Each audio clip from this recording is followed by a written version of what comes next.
All right, joining us here some this morning is Richard Turga. Richard's professional here at Old Palm, great player in his younger days, right? Richard exactly. Lost a little of that, but great player, played professionally. And one of the things about the instruction team here and what we do is we involve everybody and people with different specialties. And I love using Richard's playing experience and expertise on how to manage around the golf course to help us develop players, and spends a lot of time with Mark and I students out here on the course. So we're gonna play a few holes here at Old Palm and help the boys with what we did yesterday. I'm gonna help them a little bit with what we did on their golf swing. Richard, let's help them navigate a little bit of the holes and figure out ways to think and score around this golf course a little easier. Yeah, sounds good. Thank you for having me. Yeah, so if I use my Bushnell Pro X3 here, I'm gonna hit the tree on the right here. So the one tree on the left is 299. Okay. So I don't know how far you carry it, but pretty close to that, right? Yeah. No? Yeah. Well, since you guys have been working a little bit on a draw, right? Why don't we just try to aim at that tree? So this way, the run out, you're not gonna reach it, it's fine. But if you could peel it off a little bit left, even better, right? It would give a good angle into the green. And I think that's one thing though that all golfers we see don't do a lot of, is they just pick a target and they pick something out there, but they don't necessarily think shape, and they also don't necessarily shoot distances of like what's too far. Right. I mean, we play all the time. You see players and they hit good drives and they get out there and go, I didn't know that could run through. I didn't know to carry. That's another thing. It's pretty important to know how much room you have through a fairway. Yeah, especially for your miss, right? If you miss it right, you're okay still. So, yeah. All right, lead us off. All right. Let's lead it. Let's see it. Better set up, bigger turn, right, Tony? Yeah. I think, you're starting out here. Big thing is to just make sure your setup's really good, get good and balanced.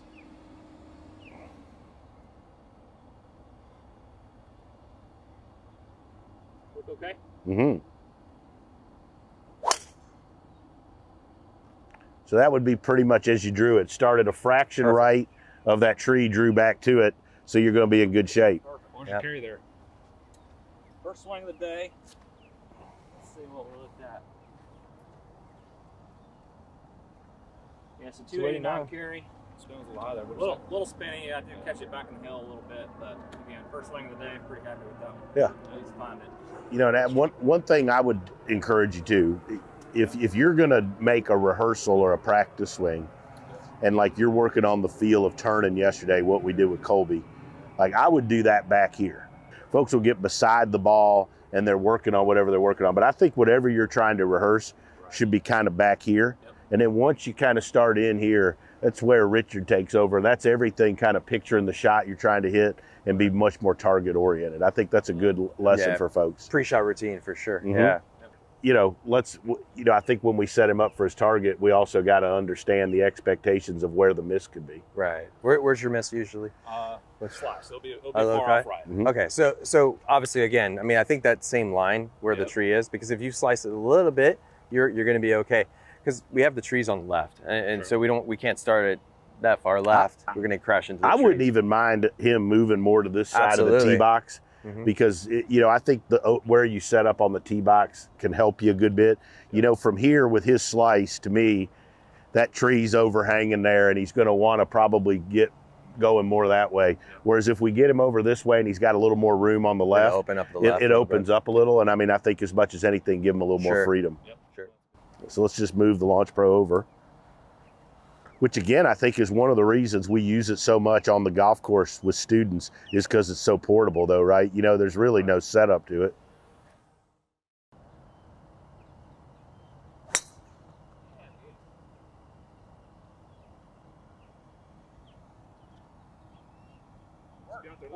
Yeah, so like from a critique, right? I think one of the reasons we bring players on the course is to give you feedback. Yep. I thought you did great with the turn and stuff that we were working on yesterday, but I thought your setup was still set up a little more for a fade.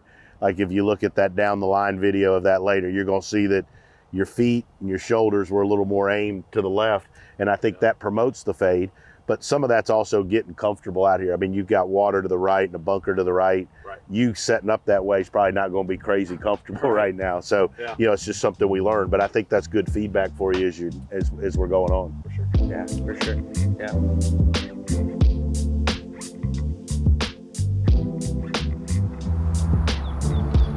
So here we are, T-ball found the fairway, right? Yep, it was just on the edge, but you have par 5. You know, I think our goal here, Richard, is to help him create a scoring opportunity, right?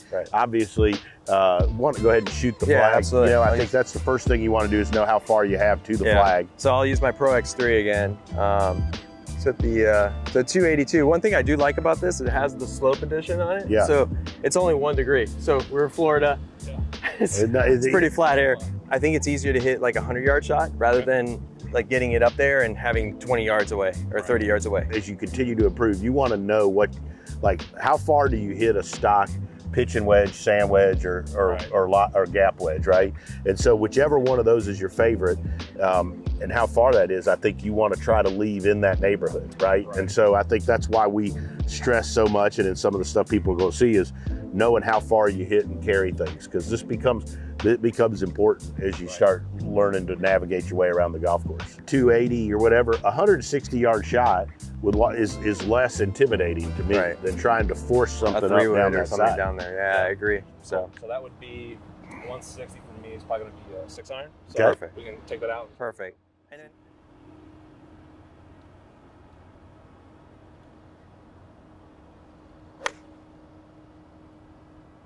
and that should be fine. That should be just short of the. Absolutely. You know, and that's another reason you pick that club too, is you pick a club that lays it to a good number, but even if you miss your target line, it can't get into trouble, right? You know, we see folks all the time, you know, and they don't make that bad a swing and they hit a pretty decent shot, but they get in trouble, and it's, you know, they think they bring double bogey into play and they think it's their golf swing, but it's really more shot selection. That's one thing I never see a tour player very often, especially a layup, hit a club that can get them in trouble. Right. You know, I mean, you may Sunday trying to force some action, but you know, most of the time you're going to see they take trouble out. Yeah. And then from here, now you're just treating it as a par 3 from the layup, right? We got pretty close. So in the launch pro, we got 149 yards carry. So perfect. Perfect. There you go. Yep, nice perfect. Job. So that's good, right? So that's going to leave you in that area where you got a friendly club, right? You know, my old mentor, you say you want to hit friendly clubs at friendly targets. You want to make aggressive swings at friendly targets with friendly clubs, and I think that's a good thought when you're on the golf course. Yeah, for sure.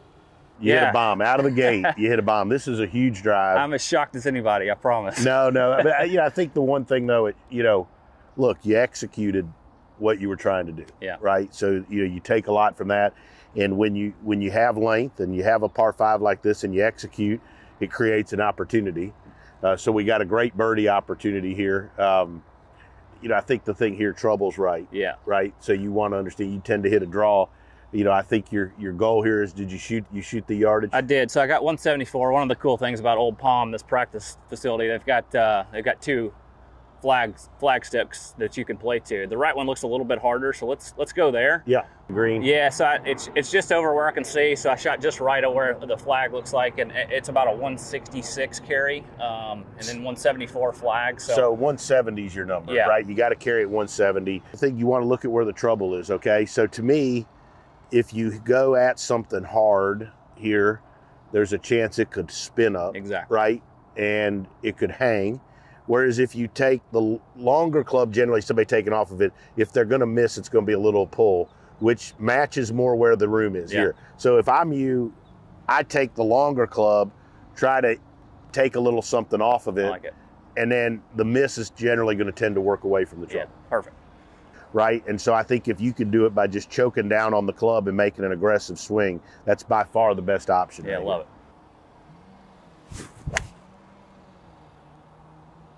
So, I mean, you hit exactly the shot you're trying to hit, maybe a hair long. Yep. It's matching up exactly with what we're seeing with the Launch Pro. So knowing how far they got to carry something, hitting a shot and then seeing how far they carried it, right? Because golf's a feel game. Everybody's a field player to an extent. So if you can start figuring out, okay, what did that feel like? How far did I go to hit that? Because out here on the range, you can hit stuff, it doesn't matter. Here it matters how far you carry it and where you land it. So starting to match your feels with how far things carry and then comparing it to where they have to go, I think is a valuable tool to navigating our way around. Love it. All right, so great job laying it up, right? You know, number one job when you lay up is to make sure it's not in trouble. You've done that. We got a good lie. How far do we have into this? So if we're gonna play off yellow, We have 138 to the flag, and then if we want to get on the green, just on the fringe there, we got about 120. Yes, I mean, I think your numbers, you know, you got to carry it 120, 25 yards, right? Yep. So is that a 8 iron? 9 iron. I mean, that's what I think. So I would take a 9 iron and make a nice aggressive swing. I think your target still here is, you know, if we're playing the gold or the yellow flag, long and left of that's not great. Right. So I think we want to hit a club that, you know, really kind of where Ryne's ball is a good target. You just want to hit it in there probably 125 yards. Okay. Cool. Should be a stock 9. Okay. All right, let's do that.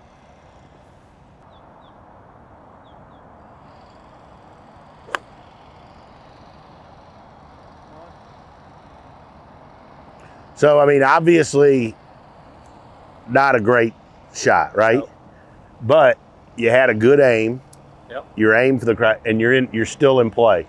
You're just short of the green, you can make a chip and a putt, right? So we haven't brought a big number into play yet. Right. And I think that's the beauty of golf, is that regardless of how far you can hit it, you can figure out how to navigate some of these holes and still be in play. Right. I think the first thing we want to do here is make sure we have some sort of a putt for par, right? Because you're still in plenty good shape. I would use the putter here for you. That would be my play. And again, I mean, this will sound a little corny, but like I would still shoot this yardage, because I think your brain is like a computer, right? The more data you can give it and the more things you store, down the road, you never know when it's going to help you, right? So how far is that? 31 yards, so you got 90 feet, right? So like, you know, and it's going up a hill, into the grain, then downhill, down grain. The thing here is you just can't get it really moving up over that hill because it's downhill, down grain off the green, right? Yep. So, I mean, I'd try to hit you like you're trying to hit a putt 70, 80 feet.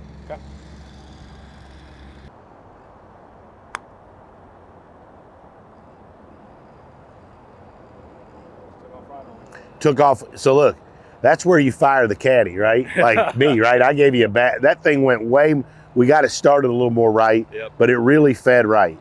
But distance was pretty dang good, right? And I mean, look, you got 18, 20 feet for par. Right. You know, doesn't kill you. Bogey here doesn't hurt you. Bogey doesn't hurt you, right? So, you know, and you give yourself a chance to make this putt. Yeah, so Tony hit a really good shot, obviously. Got about 25 feet here or so for eagle. Just looking at it, greens look really good out here at Old Palm today. It looks pretty quick. You know, I don't know how you feel. What I see maybe with the best players in the world is they aren't always aggressive. They aren't always conservative with their speeds. It seems like they always have good speed. And they get to this distance, and yeah, of course you want to make it, but the idea here is to get a kick in on the next one, right? So, you know, look, here are things to think about. This is downhill. The grass is shiny going away from us, which is a great tip for folks out there. That means it's down grain. So it means it's going to be fast, right? You know, everything's running towards that water. So this is going to be a pretty quick putt, you know? I mean, I think, what do you see it doing? I see it moving just a touch right. To your point, it's kind of shiny. We can see the grains kind of going this way here. Right. So I'm thinking about hitting this ball maybe 6 inches out left, and from a field perspective, maybe 4 or 5 feet short of the hole. Just kind of let it run out. I like all that. If you see the leaf, the reed sticking out where there's the tallest little reed, I think if you let that putt just drift down that line, love it. I think you've got it dead in. Yeah, perfect.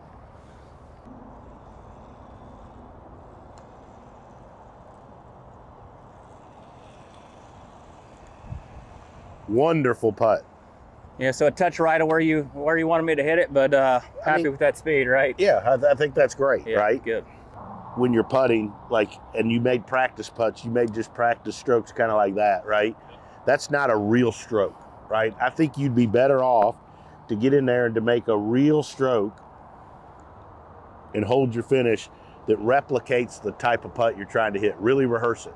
So keep your knees a little quieter while you're doing this, and just do a rehearsal stroke that's really representative of what you're trying to do here.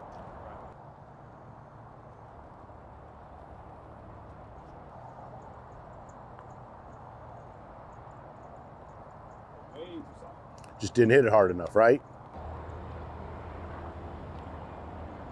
Good putt. There you go.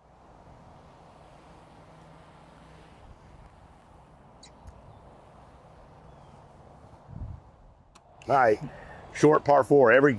Almost seems like every golf course we go to nowadays has a drivable or very short par 4. So how far is this? Yeah, so I'm going to the yellow flag. It was about 280-ish to get there, which is kind of in between my 3-wood and driver. I probably can't get 3-wood there, but wouldn't you agree that maybe a miss a little bit short might buy myself a little bit extra room? I think you want to be short chipping up to it, right? Yeah, you know, obviously when we get up to the green, you'll see that it'll towards the middle back of the green runs away, and chipping from behind that green's a pretty steep slope. It's no bueno. So I think right here, I think you're 100% right. Plus, that 3-wood you said is a missile launcher. It's pretty hot, right? So, you know, and the green is, you know, I think it's fairly firm up around there. So I think that's the play, you know, and I think here, you know, you want to look at where you're going to miss it. You know, I mean, it's a pretty straightforward hole. I don't think that the bunker is that bad a spot to be to that yellow flag. I think that if you got it running left and it gets running down that slope, it could get on the path and be a much more difficult shot. So, but with your draw, I'd start it at that bunker, right edge of that bunker, and if it draws, great. If it doesn't, I don't think it's that hard of a bunker shot for you. Perfect.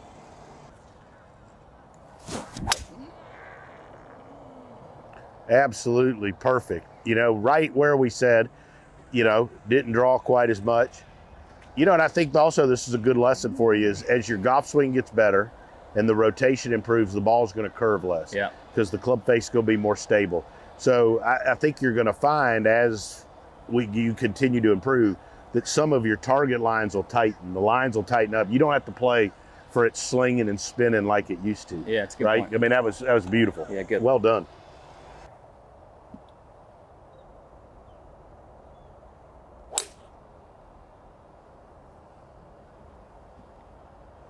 Tell me you like that one. How about that, huh? That was awesome. Right? How far? 40.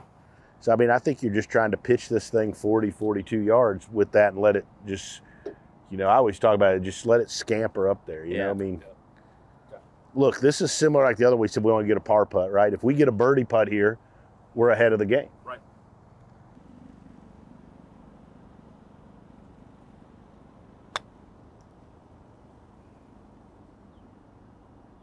You know, just didn't hit it hard enough. Right idea, right? Hit Good exactly contact. the right shot, didn't hit it hard enough. Right. Now, I would tell you, you have another ball? Get one. Yep. I mean, so like the only thing there I would tell you is I wouldn't do anything different other than I'd make a little bigger turn back and a little bigger turn through. In the same speed though, right? Just a bigger turn. Same speed, bigger turn. I think it's easiest to control the distance with the size of your pivot. Atta boy. See how solid that was? So now you're starting to match your turn and getting the face matched up. That's awesome. Great work there, buddy. Yeah, really good. We going to the yellow flag or the white flag? Yellow. Set up a little bit open to the target, right? Yeah, I think that's okay. I wouldn't get your lines crazy. Okay. I think the thing here is you want to make sure the ball's forward in your stance. I think it's a hair back there. Okay. You know, you want to make sure you hit the sand, right? Yeah. And I think you could get a hair further away from it and you could get your knees a hair lower. There you go. And that's going to ensure that you hit the sand first. Yeah, okay.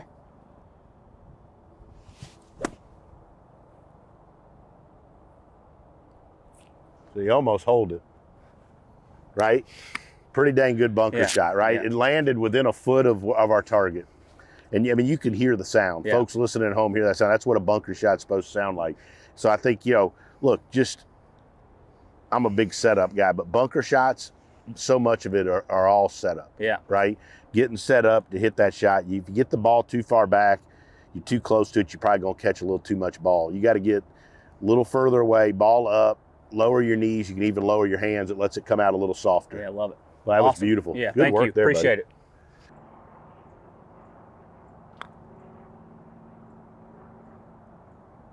Wow.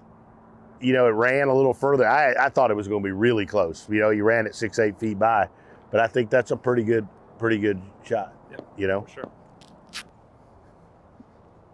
You know, tell everybody what you were looking for there, because Yeah, I think that's good. You can see the cup's a little bit rougher right here as opposed to this side of the hole, meaning the grain's probably going that way. Yeah. So we know that. And one other important thing is we just watched Adam's putt, right? Coming from the opposite direction. We saw how quick it was, you know, once it got to the hole and past the hole. So that tells you it's going to be slower. Exactly. It's going to be slower.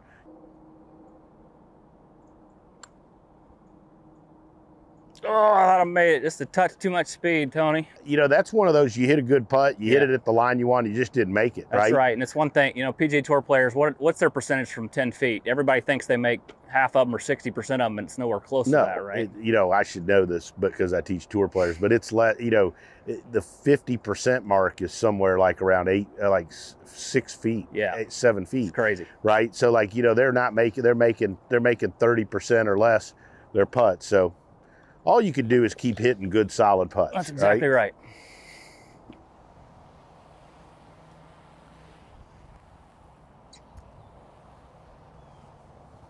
Go to the white flag here today, which is about 185 yards.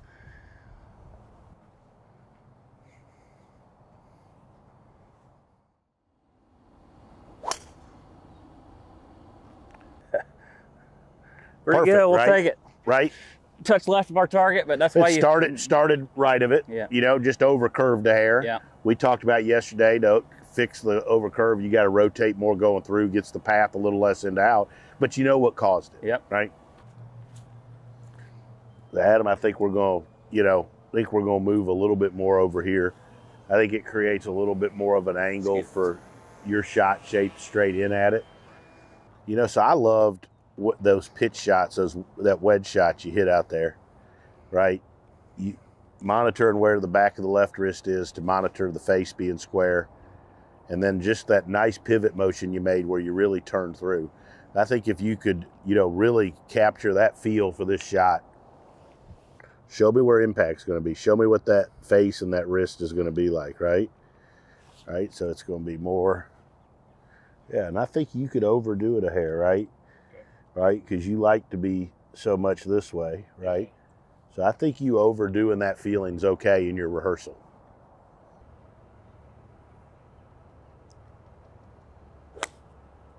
Oh, he's a new man. He is a new man. Well done. Really good. Thank you. Nice work. How far did that carry? 164. 164, right? Nice, dude. Good shot.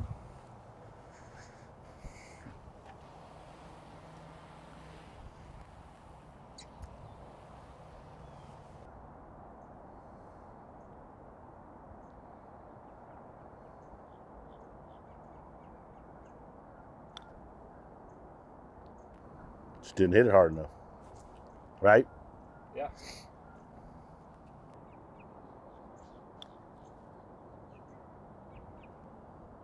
Great putt. That was excellent speed, excellent putt. The area, I think a big area for you is, you know, inside 50 yards, but especially around the green and lag putting. If you got your short game to the 8 handicap level that you want to be, you would have easily been even par or 1 over at the worst, right? Yep. And that's where the score, you know, that's the difference, right? But so many folks would come and they say, oh, I just don't hit it good enough. I've made 3 bogeys. Right. Well, you hit it plenty good to shoot even or 1 over. Right.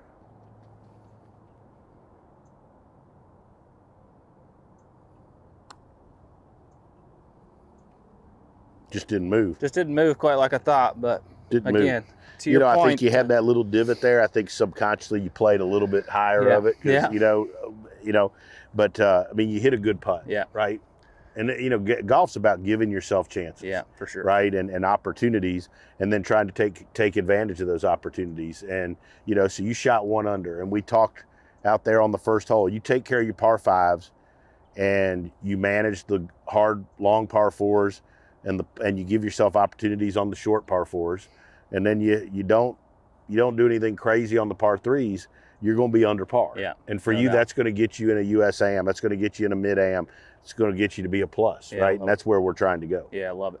Well, Tony, thank you so much for you guys all are the help. awesome. I mean, you know, I appreciate everything you at Bushnell and you guys do for us. And man, it's like I say, it's part of what we do developing players. It's a key ingredient. Yeah. And a key piece of our technology. So we appreciate everything you guys do for us. Well, thank you, and likewise. I mean, it's a partnership for a reason. I learned a ton from you, Adam. I know learned a ton from you over the past couple days. Had some fun at dinner last night. It was good, great. huh? Yeah, it was good. Really good. I think the exciting thing for me, and Kolby and I were texting about it, was, you know, sometimes folks come and they leave, and you go like they're not going to work on it, right? We've been doing this long enough to know when a guy's not going to do it or go right. Yeah. But I feel like you guys are going to do it. And I was really encouraged by Adam. So like, I feel the exciting thing for us is in a couple months when you come back to see the improvements, right? Because I feel like you will do the stuff, the exercise we give you, and you're going to stay committed to the thing. So I feel like we got a really good chance in a few months to come out here and play these holes and be having a lot different scenarios because you're further along. Yeah, for sure. Well, thanks again. Absolutely. Can't wait to come back. Absolutely. You're always welcome here at Old Palm, and we're going to keep doing some cool stuff. Love it.